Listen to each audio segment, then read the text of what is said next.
What's happening, everyone? This is John of Video Games in the World. Today, I am talking about the video game Tetris. Tetris. This game was something I fondly remember playing with my siblings and my parents when I was a child. I also remember how my father played it so much and he got the shuttle on the Game Boy version of the game in the hardest level. Although my father didn't play many video games except Mario and Tetris, I fondly remember that time with so much love.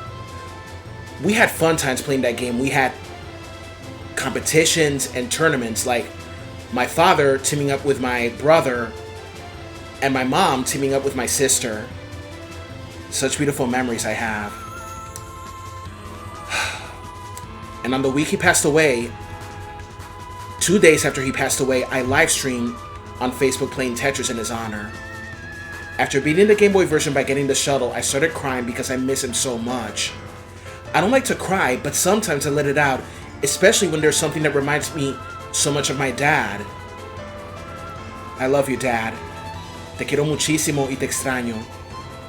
Que Dios te bendiga. Anyways, this topic I am talking about is because of a news I read last week. And it turns out that the mainstream media still doesn't understand video games nor gamers in general. I'm here to talk about a news that I heard days ago, and I know I'm late for that. News broke out that a 13-year-old boy from Oklahoma named Willis Gibson had finally beaten the NES version of Tetris. Wow. So many people thought that it was an AI who beat the game, but Gibson proved them wrong. This news reminds me of the time when I was 13 years old back in 1999. In 1999, Billy Mitchell made headline news by achieving a perfect score in the classic video game Pac-Man. I still remember where I was that day. Tetris is as popular as Mario, Call of Duty, Minecraft, and Fortnite, and we all remember humming that famous theme from the game. The game Tetris is about assembling a selection of shapes to make lines and score points. It's a great game that can improve hand-to-eye coordination and quick thinking as well. So Willis Gibson beating the NES version of the game immediately broke the news, but unfortunately, ignorance was not so far off. Oh brother, here we go. A journalist from the British Sky News Network named Jane Secker hosted a brief report of Gibson's victory of the game, and with a mocking tone, she said, "As a mother, I would just say, step away from the screen, go outside, get some fresh air. Beating Tetris is not a life goal." God almighty. Even after many years, many journalists still don't get it. They often say that video games promote violence and encourages young people to become violent and do all these drastic things. Even before I was born, people like this journalist were always saying so much bullshit about video games and entertainment in general that they're a hobby we should be ashamed of. So many of these journalists still haven't learned. And it wasn't just journalists saying that video games promote violence. Ultra-conservative Christians like Pat Robertson, John and Matthew Hagee would say that they were satanic.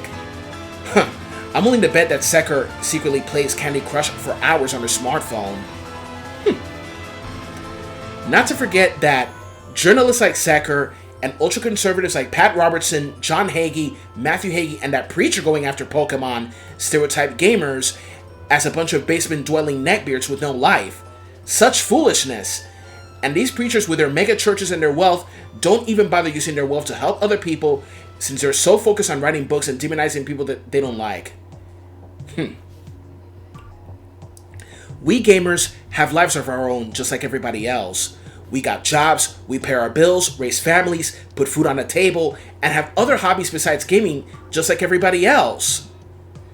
Apparently, we gamers have to deal with journalists stereotyping us all the time and publishing their article about how video games are responsible for all the ills of society.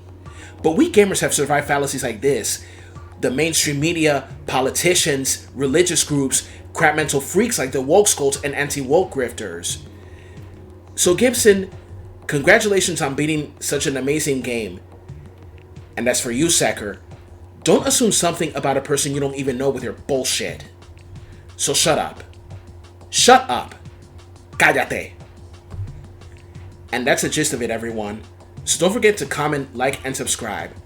This is John of Video Games in the World, Have a good one. Bye-bye.